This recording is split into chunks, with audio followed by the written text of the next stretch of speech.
ஜெய் சாயிராம். ஜெய் ஜெய் சாயிராம். நம்ம சாயன்பர்கள் எல்லாரும் எப்படி இருக்கீங்க? எல்லாரும் நல்லா இருப்போம். ஓம் சாயிராம். நம்ம சாயன்பர்கள் அனைவருக்கும் வணக்கங்களோடு நன்றிகளோடு உங்கள் காயத்ரி. கண்களில் கண்ணீரை தேக்கி வைத்துக்கொண்டு உதட்டில் புன்னகையை சுமந்து கொண்டிருக்கும் என் பிள்ளையே, மனதிற்குள் போராட்டமான வாழ்க்கையை வாழ்ந்து கொண்டு முகத்தளவில் புன்னகையோடு இருக்கும் என் பிள்ளையே, நீ கண்ணீர் சிந்திய என்னுடைய பாதங்கள் இன்னும் ஈரமாகவே இருக்கிறது. உன் கண்ணீரை ஈரத்தை நான் உணர்ந்து கொண்டேன். இதை கூட உன்னால் புரிந்து கொள்ள முடியாமல் ஏன் இப்படி உன் மனதை போட்டு குழப்பிக் கொண்டே இருக்கிறாய் பிள்ளையே? ஆம் பிள்ளையே, நீ இழக்கும் காலங்கள் எல்லாம் ஒரு முடிவுக்கு வந்துவிட்டது. இனி நீ பெறத்தான் போகிறாய். பெறுவதற்காகவே உன் வாழ்நாளில் இது நாள் வரை அனைத்தையும் இழந்திருக்கிறாய் என்பதை மனதாக ஏற்றுக்கொள். இனி நீ பெரும் காலம் மட்டுமே உன்னை நோக்கி வரப்போகிறது. என்னை தொட்டுவிட்டு இப்பொழுது இதை கேட்டுக்கொண்டிருக்கிறாய் என்றாலே உனக்கான நல்ல வாய்ப்பு உன்னை நெருங்கிவிட்டது என்றுதான் அர்த்தம். வாய்ப்பு ஒரு முறைதான் வரும். அந்த வாய்ப்பை மிக சரியாக பயன்படுத்தி கொள்பவனே வாழ்க்கையில் மிக பிரம்மாண்டமான வெற்றியை அடைந்தே தீருவான். மனதை போட்டு தேவையில்லாமல் குழப்பிக்கொள்ளாதே.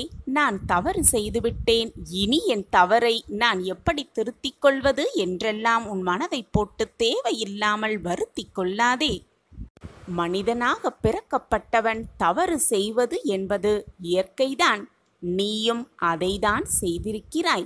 ஆனால் அந்த தவறை நான் தவறு செய்தேன் என்று எப்பொழுது நீ உணர்ந்தாயோ அந்த நிமிடத்திலேயே இறைவன் உன்னை முழுவதுமாக ஆசிர்வதித்து விட்டான் என்றுதான் அர்த்தம். எதுவுமே நிரந்தரமில்லாத இந்த உலகத்தில் மாயையான விளையாட்டில் என்னுடைய அன்பர்கள், என்னுடைய பிள்ளைகள் தவறு இழைக்கக்கூடும் என்பதும் எனக்கு தெளிவாகவே புரியும். இன்பம் சந்தோஷத்தையும், துன்பம் வலியை கொடுக்கத்தான் செய்யும். அதுதான் உன் உணர்வுகளையும் வேறுபடுத்தக்கூடும். கடினமான பாதையாக இருக்கிறதே என்று நினைத்தால் அது கடினமாகத்தான் இருக்கும். கடினமாக பாதையாக இருந்தாலும் சுலபமாக இருக்கிறதே என்று ஒரு முறை எண்ணிப்பார். உன் பாதை கடினமாகவே இருந்தாலும் கரடு முரடாகவே இருந்தாலும் உனக்கு அது நல்லதாகவே தெரியும். சமமாக பாதையாகவே உன் கால்களுக்கு இருக்கும். இன்பம் துன்பம் என்ற மாயையே உன்னை முன்னேற விடாமல் தடுத்து கொண்டிருக்கிறது என்பதை முதலில் நீ புரிந்து கொள். அந்த போலியான சாயலுக்கு போய் நீ ஏன் அதீத முக்கியத்துவம் கொடுக்கிறாய் என்பதுதான் எனக்கு புரியவே இல்லை.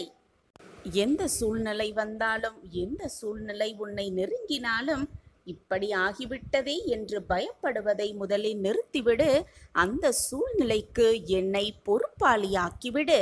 உனக்கு வரும் சூழ்நிலைகள் கஷ்டமாக இருக்கும் பட்சத்தில் அந்த சூழ்நிலைகளிலிருந்து உன்னை காத்து ரட்சிக்க உன் சாயப்பா எப்பொழுதும் இருப்பேன். என் மீது முழு நம்பிக்கை வைத்திருக்கும் என் பிள்ளையை நான் விட்டுவிடுவேனா? அப்படியே உனக்கானது நிச்சயமாக உன்னை வந்து சேரும். அதுவரை பயப்படாதே. நீ என்னை மறக்கவே முடியாது, மறக்கவும் முடியாது. நான் உன்னை மறக்கும்படி விட்டுவிடவும் மாட்டேன். நீ என்னுடைய பொக்கிஷம், நான் தேடி கண்டுபிடித்த பொக்கிஷம். உன் வாழ்க்கையில் நல்லதை நடத்தாமல் நான் விட்டுவிடுவேனா என்ன? மனதை நிதானமாக வைத்துக்கொள். எதை நினைத்தும் மனதை போட்டு குழப்பிக்கொண்டே இருக்காதே. உனக்கானது நிச்சயமாக உன்னிடம் வந்து சேரும் வரை பொறுமையோடு காத்திரு. நீ செல்லும் பாதை சரியாக இருந்தால் மெதுவாக ஓடினாலும் வெற்றி உனக்குத்தான் வந்து சேரும். எனவே செல்லும் பாதையை முதலில் சரியாக தேர்ந்தெடுக்க கற்றுக்கொள். நான் மெதுவாக நடப்பவன்தான், ஆனாலும் ஒருபோதும் பின்வாங்குவதே இல்லை, பின்வாங்கவே மாட்டேன் என்ற முடிவை உன் மனதிற்குள் எடுத்துக்கொள். எப்பொழுதும் எடுத்து வைத்த அடியை முன்னோக்கி மட்டுமே எடுத்து வைத்து கொண்டே இரு. எந்த தடைகள் வந்தாலும், தடங்கல்கள் வந்தாலும் பின்னோக்கி எடுத்து வைக்க ஒரு நொடியும் நினைத்து கூட பார்க்காதே. தளராத இதயம் கொண்டவனுக்கு இந்த உலகில் முடியாதது என்று எதுவுமே இல்லை. தளராத இதயம் கொண்டவனாக இரு. இந்த உலகில் நீ முடிப்பதை அனைத்தையுமே உனக்கு வெற்றிகரமாக முடித்து வைப்பேன் உன் சாயி தேவா. உன் வாழ்க்கையில் எப்போது தோல்விகள் நிற்கிறதோ அப்போது வெற்றியும் நின்று விடுகிறது என்பதை புரிந்து கொள். தோல்விகளை தட்டிவிட்டு நீ சென்று கொண்டே இருந்தால் உனக்கான வெற்றியும் உன்னை வந்து சேர்ந்து கொண்டே இருக்கும். எப்பொழுதுமே எல்லா நொடியுமே உனக்கான வெற்றியை நோக்கி உன் பயணத்தை முயற்சித்து கொண்டே இரு. முன்னேறிக்கொண்டே இரு. சென்று கொண்டே இரு. கீழே விழாமல் இருப்பது பெருமையல்ல. கீழே விழும் பொழுதெல்லாம் எழுவதே பெருமையாக எண்ணிக்கொள். கீழே விழுந்து விட்டோமே, மற்றவர்கள் என்ன நினைப்பார்களோ என்று பயந்து வேதனைப்பட்டு அப்படியே உட்கார்ந்து விட்டால் நீ உன் வாழ்க்கையில் ஒரு அடி கூட எடுத்து வைக்கவே முடியாது. தன்னம்பிக்கையோடு எழுந்து நின்று பார். உன்னை சுற்றி இருப்பவர்களே உன்னை ஆரவாரப்படுத்துவார்கள். விதைத்து கொண்டே இரு. முளைத்தால் மரம், இல்லை என்றால் உரமாகி போகிறது என்ற நினைப்போடு உன் வாழ்க்கையில் நீ விதைத்து கொண்டே இரு. முயற்சியை ஒருவன் எப்பொழுது கைவிடுகிறானோ அன்று திறமை அவனிடமிருந்து போய்விடுகிறது என்பதை புரிந்து கொண்டு செயல்படு. எந்த சூழ்நிலையிலும் கவலைப்பட்டு கொண்டே இருக்காதே. உனக்கு ஏன் இந்த கவலை?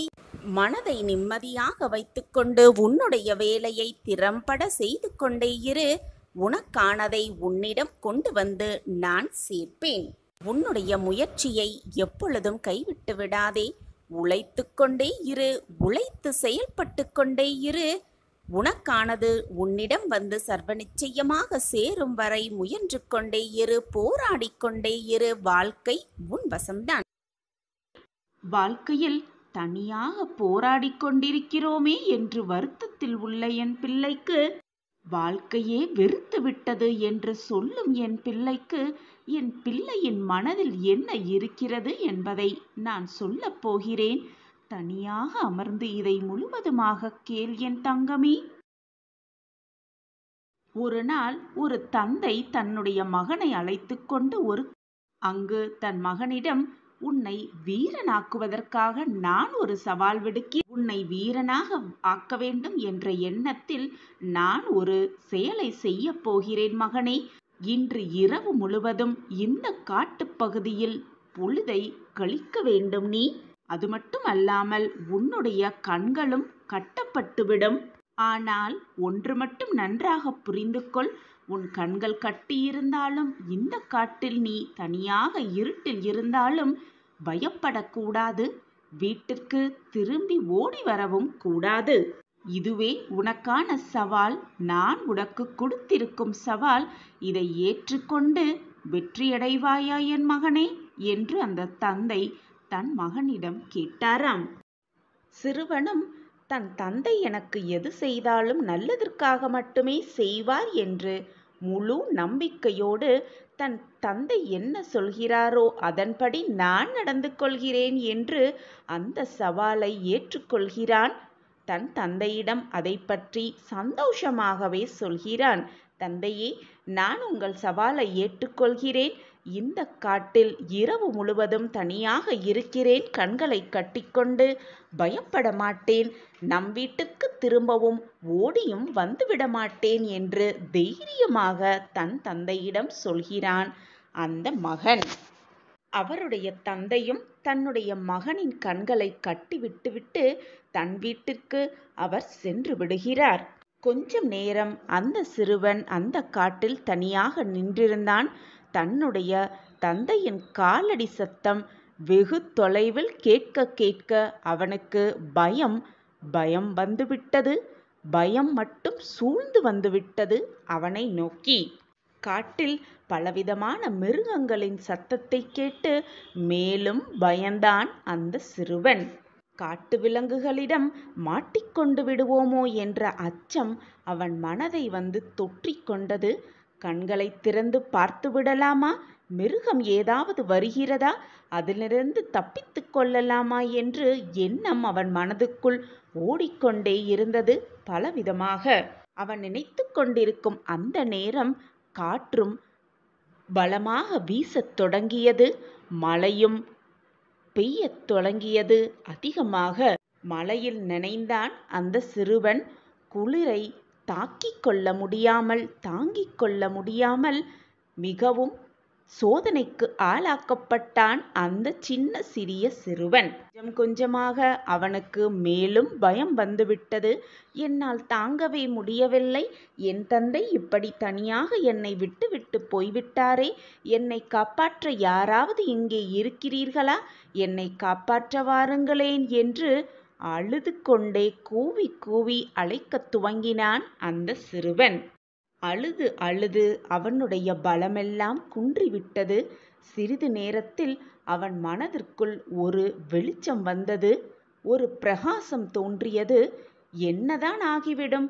நாம் தனியாக நிற்கும் பொழுது என்னதான் ஆகும் என்று நாம் பார்த்து விடலாம் என்று தைரியத்தோடு மனதை தேற்றிக்கொண்டு அழுகையையும் தானாக துடைத்து கொண்டு நின்றான் மிக நம்பிக்கையோடு. அவனுக்கு தன்னுடைய புத்தியையும் மனதையும் ஏதாவது ஒன்றில் செலுத்திவிட்டால் இந்த பயம் எல்லாம் பறந்தோடிவிடும் என்ற ஒரு புதுவித நம்பிக்கை அவன் மனதில் பிறந்தது. எனவே அவன் சுற்றி இருக்கும் மிருகங்களின் ஓசைகளையும் வேறு விதமான சத்தங்களையும் எப்படி வருகிறது, எங்கிருந்து வருகிறது என்பதை கூர்மையாக கவனிக்க ஆரம்பித்தான் அந்த சிறுவன். குயில், கிளி என்று இனிமையான ஓசைகளும் அவன் காதில் விழுந்தது. சிங்கம், கரடி என்று பயப்படும்படியாக ஓசைகளும் அவன் காதில் விழுந்தது. இப்படியே கேட்டு கேட்டு அயர்ந்து தூங்கியே விட்டான் அந்த சிறுவன். பின் காலையில் சூரிய உதயம் உதித்தது. சூரியனின் சுட்டெரிக்கும் வெயில் அவனை துளைத்தது. வெயில் என்ன சுடுகிறது என்று நினைத்து கொண்டு அவனுடைய கண்கள் கட்டியிருந்த அந்த முடிச்சை, அந்த துணியை அவிழ்த்துவிட்டு கண்களை நன்றாக கசக்கிக் கொண்டு அவன் கண்களை நன்று திறந்து பார்த்தான். அங்கு அவனுக்கு முன்பாக அவன் தந்தை நின்று கொண்டிருந்தார். அப்பா என்று ஓடிப்போய் அவரை கட்டிக்கொண்டு, எப்பொழுது வந்தீர்கள் அப்பா? நான் தூங்கியே விட்டேன் வெகு நேரமாக என்று அவரிடம் ஓடிப்போய் கட்டிக்கொண்டான் அந்த சிறுவன். அதற்கு தந்தை சிரித்து கொண்டே, மகனே, நான் எப்பொழுது உன்னை விட்டு சென்றேன் திரும்பி வருவதற்கு என்று மகிழ்ச்சியோடு கூறினாராம். உடனே அந்த சிறுவன் ஆச்சரியத்துடன், அப்பா, நீங்கள் போகவே இல்லையா? என்னோடுதான் இருந்தீர்களா? பின் நான் பயத்தால் அலறிய போது ஏன் என்னை வந்து தாங்கி பிடிக்கவில்லை? நான் கூச்சலிட்ட போது ஏன் நான் இருக்கிறேன் என்று ஒரு வார்த்தை கூட கூறவில்லை அப்பா என்று ஆர்வமோடு தன் தகப்பனை பார்த்து கேட்டானாம் அந்த சிறுவன். அதற்கு தந்தை, குழந்தையே, உனக்கு மனோதைரியமும் திறமையும் வளர வேண்டுமல்லவா? அதற்காகத்தான் நான் அமைதியாக பார்த்து கொண்டே இருந்தேன். என்ன பயம் உனக்கு வந்தாலும், எந்த சோதனை உனக்கு நிகழ்ந்த போதும் நான் அமைதியாகவே இருந்தேன் என்று கூறினாராம். பயமாக இருக்கும் பொழுதுதான் துணிச்சல் ஒருவனுக்கு பிறக்கும். மனோதைரியம் உனக்கு பிறந்திருக்கிறது என்பதை புரிந்து கொண்டாயா? இப்பொழுது அதை உணர்ந்து கொண்டாயா என்று தன் பிள்ளையிடம் கேட்டாராம் அந்த தகப்பன். அதே போலத்தான் என் குழந்தையே, நான் கண்டெடுத்த என் பொக்கிஷமே, நான் எப்பொழுதும் எந்த நேரத்திலும் உன்னுடன் தான் இருந்து கொண்டிருக்கிறேன். நீ தனியாக இருப்பது போல் உனக்கு தோன்றும், அது எல்லாம் மாயை. நான் உன் அருகிலேதான் இருந்து கொண்டிருக்கிறேன். உனக்கு நம்பிக்கையை பயிற்றுவிப்பதற்காக, மனோதைரியத்தை கொடுப்பதற்காக, உன்னையே நீ புரிந்து கொள்வதற்காக, வாழ்க்கையை எப்படி வாழலாம் என்று நீ புரிந்து கொள்வதற்காக நான் உன் அருகிலேயே நின்று கொண்டிருக்கிறேன், உன்னை காப்பாற்றாமல். குழந்தையே, அனைத்துமே நானாக நீ எண்ணிக்கொண்டிருக்கையில் சதா சர்வகாலமும் சாயி சாயி சாயி என்று நீ சொல்லிக்கொண்டே இருக்கும் பொழுது உன்னை விட்டு போக எனக்கு எப்படி மனம் வரும் குழந்தையே? நீ உன்னுடைய பிரார்த்தனையை என்னிடம் வைக்கும் பொழுது உன்னுடைய வேண்டுதல்களை நிறைவேற்றாமல் இருக்க எனக்கு எப்படி மனம் வரும்? என் பிரியமான குழந்தையை என்னிடம் அன்பாக கேட்கும் பொழுது அதை முகம் மலரும் அளவிற்கு செய்து கொடுப்பதுதானே ஒரு தந்தையின் கடமை. உன்னுடைய வேண்டுதல் எனக்கு செவி சாய்த்து விட்டது, எனக்கு கேட்டு விட்டது. அந்த வேண்டுதலை நிறைவேற்றவே உன் சாயப்பா ஆசையோடு காத்து கொண்டிருக்கிறேன். வா குழந்தையே, வந்து வேண்டிய வரத்தை என் கைகளிலிருந்து மகிழ்ச்சியாக பெற்றுக்கொள். இனி உன் வாழ்க்கையில் எல்லாம் சுகமாக மாறப்போகிறது. நீ கேட்டது எல்லாம் உனக்கு கிடைக்கப் போகிறது. நினைத்தது எல்லாம் நடக்கப் போகிறது. நீ என்னிடம் பிரார்த்தனையாக வைத்தது அனைத்தும் உனக்கு நிறைவேறப் போகிறது. உனக்கு அனைத்தையும் அள்ளி அள்ளி கொடுக்கவே உன் சாயப்பா காத்து கொண்டிருக்கிறேன். உன் வருகைக்காக. உன் சாயப்பாவை நம்பி ஏமாந்தவர்கள் என்ற பேச்சிற்கே இடம் கிடையவே கிடையாது. என்னை நம்பியவர்களை நான் எப்பொழுதும் வீணாக்கினதே இல்லை. அவர்கள் நம்பிக்கையை நான் எப்பொழுதுமே உன்னுடன் தான் இருக்கிறேன் என் குழந்தையே. என் வாழ்க்கையே நீயாக இருக்கும் பொழுது நான் எப்படி உன்னை கைவிட்டு உன்னுடைய வாழ்க்கை பயணத்தில் தொடர்ந்து நிம்மதியாக ஒவ்வொரு அடியையும் நம்பிக்கையோடு எடுத்து வை.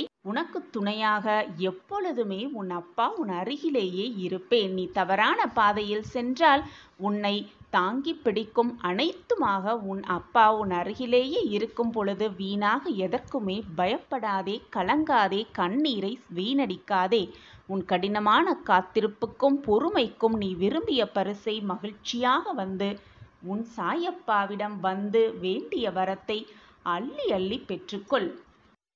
எனவே இனி கவலையே வேண்டாம். நான் கொடுப்பதெல்லாம் நன்மைக்கே நினைத்து நான் கொடுப்பதை உன் அப்பா கொடுப்பதை பக்தி சிரத்தையோடு நம்பிக்கையோடு மகிழ்ச்சியோடு அதை வாங்கி கொள்ள வேண்டும்.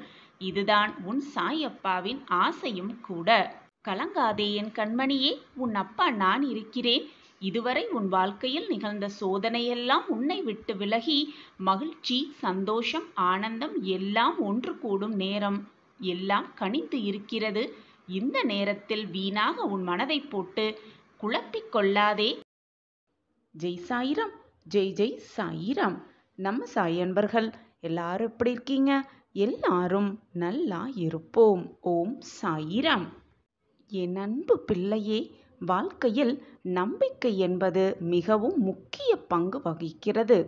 நம்பிக்கையில்லாவிட்டால் உன் மனதில் எதிர்மறை சிந்தனைகள் குடியேற ஆரம்பித்துவிடும். அதனால் மன அழுத்தம், பயம் போன்ற பல இன்னல்கள் வர வாய்ப்பு அதிகமாகவே இருக்கிறது. எனவே உன் வாழ்க்கையின் தரத்தை உயர்த்த வேண்டுமென்றால் அதற்கு நேர்மறையான சிந்தனைகள் இருக்க வேண்டியது மிக மிக அவசியம். நேர்மறையாக சிந்திக்கும் போது மட்டுமே வாழ்க்கை இன்பகரமாகவும் திருப்தியாகவும் நிம்மதியாகவும் இருக்கும். நேர்மறை ஆற்றல் நீ நினைக்கும் அனைத்தையும் நடத்தி வைக்கக்கூடியது. நேர்மறையாக சிந்தித்தால், நேர்மறையாக பேச்சினால் எப்பொழுதுமே நீ நினைப்பது அனைத்தும் உன் வாழ்வில் நடக்கும். நேர்மறை எண்ணம் உனக்கு நோய் எதிர்ப்பு சக்தியை கொடுப்பதிலிருந்து மன அழுத்தத்தை போக்கும் வரை உனக்கு மிகவே உதவியாகவே இருக்கிறது. நம்பிக்கையோடு இரு. நேர்மறை சிந்தனையை மட்டுமே மனதில் வைத்துக்கொள். நேர்மறையாகவே செயல்களில் செய். நேர்மறையாகவே பேசு. உன் வாழ்வு நீ நினைப்பது போல் எப்பொழுதும் சந்தோஷமாகவே இருக்கும். இப்படி இருந்து பார், உன் வாழ்க்கையில் மிகப்பெரிய மாற்றத்தை கண்குளிர காண்பாய். நம் வாழ்க்கையிலா இதுவெல்லாம் நடக்கிறது என்று நீயே ஆச்சரியப்படும் அளவிற்கு நல்ல மாற்றங்களும் நல்ல திருப்பங்களும் உன் வாழ்வில் நிச்சயமாக சர்வ நிச்சயமாக நடைபெறும். இதற்கு உன் சாயப்பா நானே சாட்சி. நீ நேர்மறையாக இருக்க வேண்டுமென்றால் உனக்கு வரும் எதிர்மறையான எண்ணங்கள் எங்கிருந்து வருகிறது, எப்படி வந்து நம் மனதை பாதிக்கிறது என்பதை கவனித்து செயல்படு. முதலில் உன் மனதையும் உன்னுடைய வாழ்க்கையையும் சுறுசுறுப்பாக வைத்துக்கொள். மனம் சோர்ந்துவிட்டாலே வாழ்வே சோர்ந்துவிடும். எனவே மனதில் முதலில் நம்பிக்கையை வளர்த்துக்கொள். நம்பிக்கையோடு எப்பொழுதும் சுறுசுறுப்பாக இருக்க கற்றுக்கொள். அது மட்டுமல்லாமல் உன்னை சுற்றி எப்பொழுதும் நேர்மறை சிந்தனை உடைய நபர்களையே சுற்றி வைத்துக்கொள். எதிர்மறையாக பேசுபவர்களை உன் அருகில் கூட வைத்து கொள்ளாதே. அவர்கள் மீண்டும் உன்னை எதிர்மறையாக்க எண்ணம் கொண்டு உன் அருகில் வந்தாலும் ஒரு புன்னகையோடு அவர்களை விட்டு விலகி சென்றுவிடு. இதுதான் உன் மனதை நேர்மறையாக மாற்ற அமைப்பதற்கான ஒரு நல்ல திருப்பமாகவே இருக்கும். தவறாமல் தினமும் தியானம் செய்ய கற்றுக்கொள். கண்களை மூடிக்கொண்டு உன் இஷ்ட தெய்வம் எதுவாக இருந்தாலும் அதன் முன்பாக உட்கார்ந்து உனக்கான நாமஸ்மரணத்தை சொல்லிக்கொண்டே இரு. உனக்கு எதில் இஷ்டமோ அதை மனதார மனதில் நினைத்து கொண்டு தியானம் செய். அப்பொழுது எதிர்மறையான எந்த விஷயமும் உன் மனதில் நெருங்காது. எப்பொழுதும் நேர்மறையாகவே சிந்தனை செல்லும், நேர்மறையாகவே உன் எண்ணமும் செல்லும். இப்படி இருந்து பார், உன் வாழ்க்கையில் பல நல்ல நல்ல மாற்றங்களையும் திருப்பங்களையும் கண்குளிர காண்பாய். எனவே எப்பொழுதும் நல்லதையே நினைப்போம், நல்ல எண்ணங்களையே நம் மனதில் வளர்த்து கொள்வோம், நேர்மறை சிந்தனையோடு இருப்போம். நம் எண்ணம் போல் நம் வாழ்வும் நல்லபடியாகவே அமையும். நல்லது நினைப்போம், நல்லது எப்பொழுதுமே நடக்கும், நிரந்தர நன்மையாகவே இருக்கும். ஓம் சாயிராம். வாழ்க்கையில் எப்பொழுதுமே 2 வழிகள் இருக்கும். அப்படி இருக்கும் பொழுது உன்னுடைய பிரச்சனைகளுக்கான வழியும் அது உன்னிடம் வந்து சேர்ந்ததற்கான வழியும் நான் அறிவேன். அந்த பிரச்சனையை உன்னிடமிருந்து எப்படி நகர்த்துவது என்ற சிந்தனையும் செய்து கொண்டுதான் இருக்கிறேன். இன்பம் வந்தால் துன்பம் தானாகவே வரும், துன்பம் வந்தால் இன்பம் அடுத்ததாக வரும். இதுதான் வாழ்க்கையின் இயல்பு. 2ம் மாறி மாறி வந்தால்தான் வாழ்க்கையும் சுவாரஸ்யமாக இருக்கும். இன்பம் மட்டுமே வாழ்க்கையில் சூழ்ந்திருந்தால் வாழ்க்கை சுவாரஸ்யமாக இருக்காது. துன்பம் மட்டுமே இருந்தாலும் வாழ்க்கையே நரகமாகிவிடும். 2ம் மாறி மாறி வரும் பொழுதுதான் வாழ்க்கை சரிசமமான பாதையில் செல்லும். அதுதான் நன்மையான சிந்தனையாகவும் இருக்கும். இப்படி எல்லாம் நொடிக்கு நொடி மாறிக்கொண்டே இருக்கையில் உன் வாழ்க்கை மட்டும் அப்படியே இருந்து விடுமா? நிச்சயமாக நான் அப்படி விடமாட்டேன். கண்ணிமைக்கும் நேரத்தில் உனக்கு சுக்கிர திசையை கொடுத்து ஒளிமயமான வாழ்க்கையை உன் கண்களுக்கு கொடுப்பேன். ராஜயோகம் கூடிய விரைவில் ஆரம்பமாக போகிறது உன் வாழ்வில். எந்த பிரச்சனையும் நிலையாக யாரிடமும் தங்கிவிடாது. பிரச்சனை என்று ஒன்று வந்தால் அதற்கு தீர்வு என்ற ஒன்றும் எழுதப்பட்டுவிட்டது, உருவாக்கப்பட்டுவிட்டது என்பதை தீர்க்கமாக நம்பு. அப்படி இருக்கையில் ஒண்ணுமே இல்லாத விஷயத்தை நினைத்து பொக்கிஷமான உன் நேரத்தை ஏன் வீணாக செலவழித்து கொண்டிருக்கிறாய் என்பதுதான் எனக்கு புரியவே இல்லை குழந்தையே. அவையெல்லாம் வந்த வழியே சென்றுவிடும். ஆனால் அவைகள் உன் மனதில் ஏற்படுத்திய பக்குவம், எப்படி வாழ வேண்டும் என்ற தன்மை, பக்குவம் என எல்லா நல்ல விஷயங்களும் உன்னிடத்தில் புகட்டிவிட்டுதான் செல்லும். ஒரு குழந்தை எழுந்து நடக்க கற்கும் பொழுது 1000 முறை கீழே விழும். கடைசியில் தன் பிடியால் தன் காலை ஊன்றி நடக்கும் அந்த குழந்தை. அதுபோலவே உன் வாழ்க்கையில் ஏற்படும் சங்கடங்களால் நீ கீழே விழலாம். ஆனால் நீ கீழே விழுவது எழுந்து நிற்பதற்காகவே என்பதை மறந்துவிட வேண்டும். இதை ஒருமுறை கேட்டால் உன் எண்ணங்கள் எல்லாம் நிறைவேறும். உன் வாழ்வில் அதிசயம் ஒவ்வொன்றாக நடக்கும். உன் கவலைகளை என் காலடியில் வைத்துவிட்டு நம்பிக்கையோடு இதை கேள். உனது கவலைகள், கஷ்டங்கள், சோதனைகள், வேண்டுதல்கள் எல்லாமே கண்டிப்பாக மாறும். என் வார்த்தைகளின் மீது நம்பிக்கை வைத்து நம்பிக்கையோடு இரு. உன் அப்பா வார்த்தைகளின் மீது நம்பிக்கை வை என் குழந்தையே. உன்னிடம் யாராவது ஏதாவது கேட்டால் நேரம் காலம் பார்க்காமல் அவர்களுக்கு உதவி செய். இந்த உலகத்தில் உள்ள அனைத்து ஜீவராசிகளின் மேல் அன்பு செலுத்து. உன் கஷ்டங்களை நான் தீர்த்து வைக்கிறேன். நீ யாருக்கு உதவி செய்கிறாயோ அவர்கள் ரூபத்தில் நான் உன்னுடனேயே இருப்பேன் என்பதை புரிந்து கொள். நான் உனக்கு கொடுத்த வாக்கை நிச்சயமாக நிறைவேற்றுவேன், நிறைவேற்றியே தீருவேன். இது உன் சாயப்பா உனக்கு கொடுக்கும் சத்திய வாக்கு. குழந்தையே, உனக்கான வாய்ப்பை இப்பொழுது இந்த நொடி தரப்போகிறேன். வாய்ப்பை பயன்படுத்திக்கொள். வெற்றியடைவதற்கான வழியை சிந்தித்து பழகு. தேவையில்லாத விஷயத்தை உன் மனதில் போட்டு குழப்பிக்கொண்டே இருக்காதே. இன்றோடு உன் துன்பங்கள் அனைத்தும் நீங்கி நாளை முதல் ஆனந்த வாழ்வை நிச்சயமாக பெறுவாய். அதை நான் என் பிரியமான மகளுக்கு கொடுக்கத்தான் போகிறேன். இது உன் சாயப்பாவின் சத்திய வாக்குதான். வெகு நாட்களாக நிறைவேறாமல் இருக்கும் காரியம் எல்லாம் கைகூடி வரப்போகிறது. குழந்தையே, உன்னை எதிர்மறையாக்கும் எந்த ஒரு செயலுக்கும் விஷயத்திற்கும் நேர்மறையாகவே இருந்து பழகு. நேர்மறையாகவே பதில் சொல். உன் எண்ணம் போல் உன் வாழ்வும் எப்பொழுதும் நல்லதாகவே இருக்கும், நல்லபடியாகவே நடக்கும். நீ கேட்டது அனைத்தும் கிடைக்கும், விரும்பியது அனைத்தும் நிறைவேறும். என்னிடம் வைத்த பிரார்த்தனைகள் அனைத்தும் நடைபெறும். 100% நிச்சயமாக நடைபெறும். இது உன் சாயப்பா உனக்காக கொடுக்கும் சத்திய வாக்குதான். எனவே என் குழந்தையே, நான் இருக்கும் பொழுது எதற்குமே கலங்காதே, அஞ்சாதே. உன் சாயப்பா சொல்கிறேன் கேள்.